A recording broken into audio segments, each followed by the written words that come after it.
Ahriman, has been active since the mid-15th century and is growing ever stronger until eventually an actual incarnation of Ahriman will occur within Western humanity. Now, it is intrinsic to such things that they are long prepared beforehand. Just as Lucifer once appeared in human form in China, and Christ Jesus appeared in human form in the Near East, so Ahrimanic powers are preparing human evolution in a way that will allow humanity to succumb to Ahriman when he eventually appears in human form in Western civilization, which will scarcely any longer be civilization as we know it. There is no use entertaining illusions about such things. Ahriman will appear in human form. All that will matter is the degree to which he finds humankind prepared for his arrival. Whether his preparations will enable him to enlist all humanity, all civilization as we know it, to follow his dictates, or whether he will find a humanity that can offer him resistance. Illusions are of no help here. Nowadays, people try to evade the truth, and one cannot present it to them plain and unvarnished, because they would mock and ridicule such ideas. But nor can one present such things to them as I tried to do now in the form of the threefold social organism. The majority of them, at least, do not wish to hear about this either. In fact, this refusal to countenance such things is one of the means that Ahrimanic powers can employ to ensure that when Ahriman appears in human form, he will have the greatest possible number of adherents on earth. This refusal to engage with the most important truths will pave the way for Ahriman to thrive in his incarnation. You see, in seeking the right stance toward what will unfold in human evolution through Ahriman, nothing will help except an open-minded perception of the powers which Ahriman employs to act upon us, as well as the powers that can arm humanity against the temptations and ensnarements of Ahrimanic powers. Today, therefore, let us cast a look, at least from various perspectives, on the kinds of things that would consolidate people's adherence to Ahriman, and which now especially the Ahrimanic powers are sending down from supersensible worlds, sending also through human sensibilities, in order to secure as great a following as possible, in order to find the right stance toward the incarnation of Ahriman in the near future. We are obliged to establish this free life of spirit. But nowadays there is still a strong tendency to conceal the realities we spoke of yesterday. The great majority of people conceal these things since they do not wish to contemplate the truth, the reality in things, preferring to delude themselves with words that are divorced from realities. Sometimes this endeavor to avoid approaching realities at all costs is one we might call honest and well-meaning. I wished only to show that there is a yearning within people to move forward, but that they are still slumbering and do not see how powers are at work that suppress this longing. And then there is usually a lack of courage to really express this yearning outwardly, to bring it to the surface. But consider what the effect might be of insight, say, into Ahriman's forthcoming human incarnation, and of how he is preparing this through things I described today and yesterday. We need to gain objective awareness of such matters so that we can adopt the right stance to everything occurring around us as preparation for the incarnation of Ahriman in the future.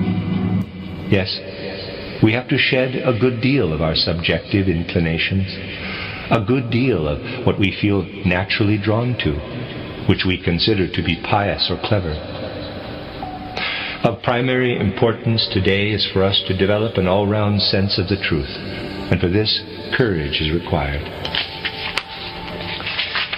That is what I wished to say to you today, so that you can realize that what we are trying to achieve within humanity does not have much deeper roots than merely subjective inclinations or prejudice.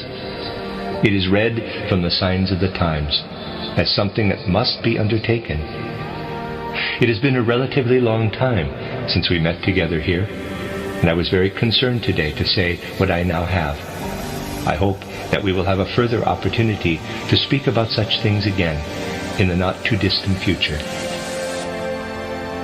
I am not referring to any particular instance of this, but in our whole cultural environment, there is something sleepy about the very impulses that are sprouting everywhere from people's heads. Two things need to be engraved in one's soul today like golden rules. Never has there been such a need as in our fifth post-Atlantean epoch for people to make an increasing effort, which I do not doubt that they can succeed in doing, to achieve what is of such particular value: understanding spiritual scientific knowledge. It is true that spiritual scientific knowledge has to be sought through clairvoyant insight into the spiritual world. That is a necessity. It goes without saying that there must be clairvoyance to research into the spiritual world, that there must be those who strive for spiritual knowledge. Secondly, however, it is of particular importance that people are found who are, by virtue of their intellectual power, able to understand this spiritual scientific knowledge, this knowledge that has been sought in supersensible worlds.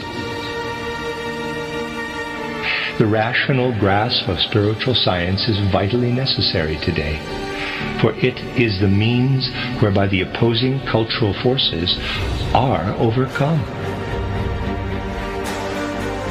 Man's intellect today is so vast that the whole of spiritual science can be understood where there is a will. Moreover, cultivating an understanding of this nature is a matter of universal cultural interest and not an egotistical affair. But something else is also necessary. Much still needs to be wrested from another spirit. We need not merely cleverness with which to gain a real insight into spiritual knowledge, but we need above all, and with the greatest urgency, the words are barely adequate, qualities of liveliness, enthusiasm, fire, and warmth in those human souls who are the recipients of these spiritual gifts. We need people who can demonstrate the reality of these spiritual riches with the whole of their souls. It is in the realm of the inner life that this knowledge must be wrested from the luciferic powers which are now so active in the world. There is a beautiful vista. It is the picture of someone who, in calm clarity, but with an inner fire and enthusiasm, because it is for him a necessity, is able to engender an inner warmth for this spiritual knowledge. But there is another picture, that of someone who tries to lull himself to sleep by means of this spiritual knowledge, to become dreamy and imbued with warmth, to expand into the forces of the universe and unite his soul with the divine all. These are contrasts that can easily be observed at the present time, contrasts which it is necessary to observe.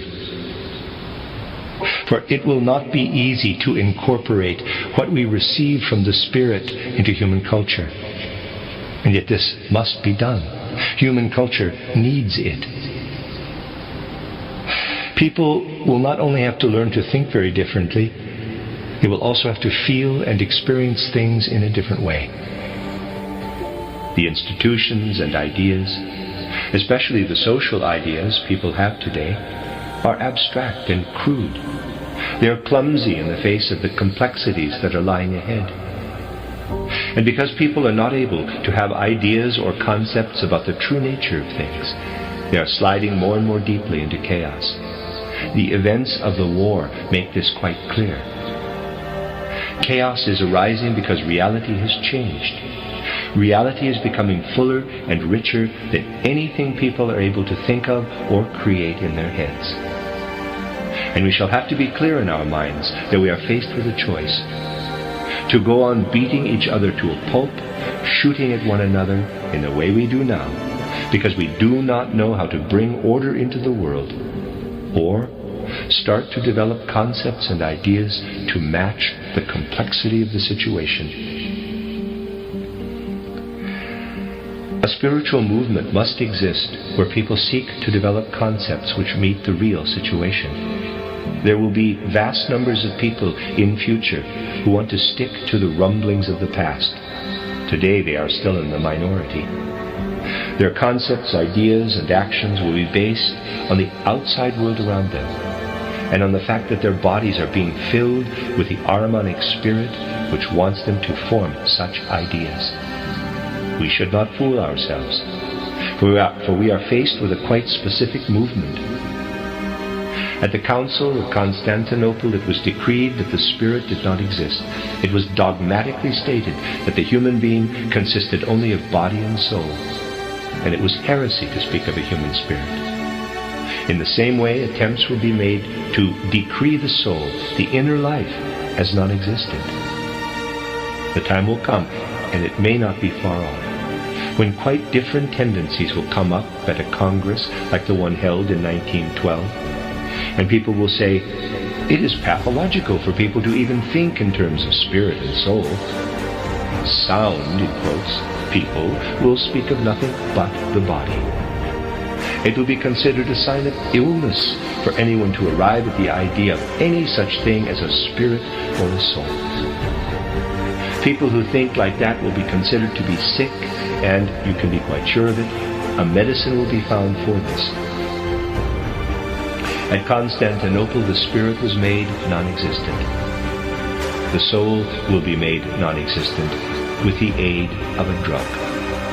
Taking a, quote, sound point of view, close quote, people will invent a vaccine to influence the organism as early as possible, preferably as soon as it is born, so that this human body never even gets the idea that there is a soul and a spirit. The two philosophies of life will be in complete opposition. One movement will need to reflect how concepts and ideas may be developed to meet the reality of soul and spirit. The others, the heirs of modern materialism, will look for the vaccine to make the body, in quotes, healthy. That is, makes its constitution such that this body no longer talks of such rubbish as soul and spirit, but takes a sound view of the forces which live in engines and in chemistry, and that planets and suns arise from nebula in the cosmos. Materialistic physicians will be asked to drive the souls out of humanity.